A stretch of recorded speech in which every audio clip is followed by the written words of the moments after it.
8 நாட்கள் முடிவில் வணங்கான் திரைப்படம் எவ்வளவு கலெக்ஷன் பண்ணியிருக்கு அப்படிங்கிற டீட்டெயிலான விஷயத்தை தான் பேச போகிறோம். வணங்கான் திரைப்படத்தோட பட்ஜெட் என்ன, இப்போ வந்து எவ்வளவு கலெக்ஷன் பண்ணியிருக்கு, வணங்கான் திரைப்படம் வந்து லாபமா நஷ்டமா அப்படிங்கிற டீட்டெயிலான விஷயத்தை பேசலாம்.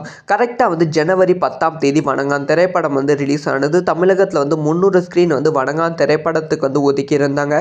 ஸோ படம் வந்து ஒரு பெரிய அளவில் பேசப்படும். பாலா திரைப்படம் ரொம்ப நாளைக்கு அப்புறமா ரிலீஸ் ஆகுது. அதுலேயும் வந்து அருண் விஜய் அவர்கள் நடிக்கிறாங்க. கண்டிப்பாக வந்து பெரிய ஹிட் ஆகும் அப்படின்னு எதிர்பார்த்த ரசிகர்களுக்கு ஏமாற்றம் மட்டுமே வந்து மிஞ்சியது. ஸோ ஆவரேஜான விமர்சனம், பாசிட்டிவான விமர்சனம், அதுக்கப்புறமா படம் வந்து மிக்சடு ரிவ்யூஸ் கிடைத்து வந்து இந்த திரைப்படத்துக்கு ஒரு மோசமான ஒரு விமர்சனம் இம்பேக்ட் வந்து கிரியேட் ஆகிவிட்டது. இது வந்து வசூலியும் வந்து இம்பேக்ட் ஆனது அப்படின்னு தான் சொல்ல வேண்டும்.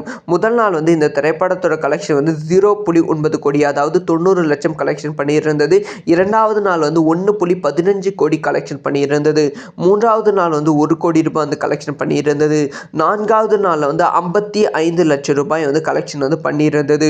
ஆறாவது நாள் முடியும் போது இந்த திரைப்படத்தோட கலெக்ஷன் 1.1 கோடி ரூபாய் வந்து கலெக்ஷன் பண்ணியிருந்தது.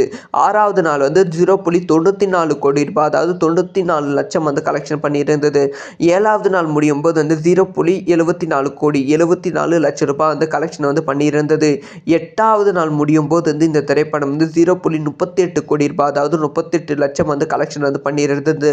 ஆக மொத்தம் 8 நாட்கள் முடிவில் இந்த திரைப்படத்தோட கலெக்ஷன் வந்து 6.66 கோடி ரூபாய் அப்படின்னு சொல்லப்படுகிறது. இது வந்து ஒரு மிகப்பெரிய லாஸ். ஏன்னா வந்து படத்தோட பட்ஜெட் வந்து மொத்தமாக 50 கோடி. இப்போ வந்து இது ஒரு மிகப்பெரிய லாஸாக வந்து ரசிகர்கள் புலம்பிக் கொண்டு